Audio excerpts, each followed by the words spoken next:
Radhe Radhe everyone, pharmacy surgery में आपका स्वागत है 250 डे मेडिसिन चैलेंज में। आज है हमारा डे 11 और आज हम बात करेंगे अबैकाविर के साथ कॉम्बिनेशन अबैकाविर सल्फेट लैमिविडीन। ये 3 सॉल्ट्स का कॉम्बिनेशन है। अबैकाविर की तरह ये तीनों सॉल्ट्स भी एंटी रेट्रोवायरल एजेंट ग्रुप से बिलोंग करती है और इंटरनेशनली ये एब्जीकॉम नेम से मिलती है ब्रांड्स में, अदर यूएस मार्केट्स में। ये काम के साथ ही है। ये तीनों कॉम्बिनेशन अबैकाविर सल्फेट एंड लैमिविडीन, ये तीनों सॉल्ट्स का कॉम्बिनेशन स्पेशली एड्स के इन्फेक्शन को रोकने में काम करती है। पर बच्चों के केसेस में ये स्पेशली बच्चों में यूज किया जाता है। अगर बच्चों को हो रखा है तो हम ये 3 सॉल्ट्स का कॉम्बिनेशन यूज करते हैं। ये एड्स से होने वाले इन्फेक्शन, जो इम्यून सिस्टम को डैमेज हो रहा होता है, उसको रोकती है या कम करती है और इन्फेक्शन को फैलने से रोकती भी है। ये हमें कब नहीं लेनी चाहिए? हाइपर सेंसिटिविटी केस में हमें ये नहीं लेना चाहिए, जैसे जिनका स्टेज काफ़ी ज़्यादा हो, 3rd या 4th स्टेज चल रहा हो जिनका एड्स में, उसमें ये नहीं दिया जाता है।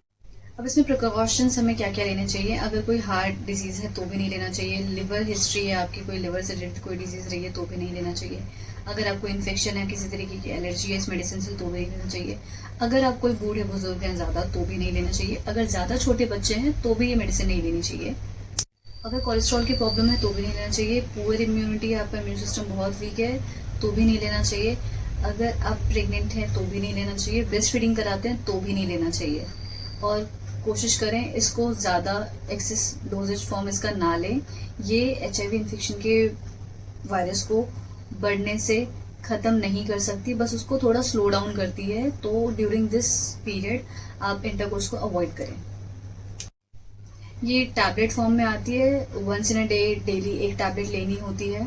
इसके most common side effects again पहले की तरह ही है, headache, abnormal dreams, nausea, diarrhoea, depression, migraine, uneasiness, dizziness, vomiting, inflammation in pharynx, गले में सूजन होना और काफ़ी बार आईज में प्रॉब्लम होना, एंकल में, एडियो में भी सूजन आ जाती है, गले में जो लिम्फ नोड्स है या नोड्स है यहाँ पे भी सूजन आ जाती है, इंटरनल स्वेलिंग भी हो जाती है, इन्फ्लेमेशन हो जाती है। ये कॉमन साइड इफेक्ट्स है।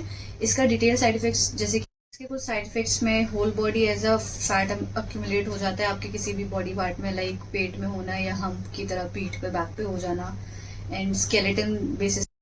ब्लड शुगर में भी चेंजेस देखे जाते हैं साइड इफेक्ट्स के बेसिस पे। एंड काफ़ी बार इस केसेस में वीकनेस होती है, एनीमिया मतलब खून की कमी हो जाती है, एंड ब्रेन से रिलेटेड CNS में प्रॉब्लम होती है, फिट्स जिसको कहते हैं, दौरे भी बढ़ सकते हैं इस केसेस में।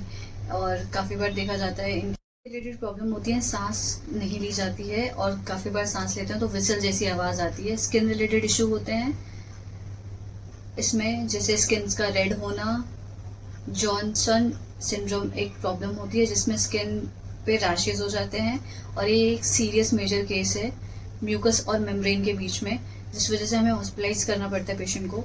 ये मेजर केस है, विदाउट हॉस्पिटलाइजेशन ट्रीट नहीं होता। एंड इसका स्टोरेज हम रूम टेम्परेचर पे कर सकते हैं 29 डिग्री सेल्सियस पे। एंड इसको लेते टाइम या लेने से पहले डॉक्टर को कंसल्ट करें। उसके विदाउट प्रिस्क्रिप्शन, विदाउट कंसल्टेशन आपको ये मेडिसिन नहीं मिलेगी बाहर मेडिकल स्टोर्स पे।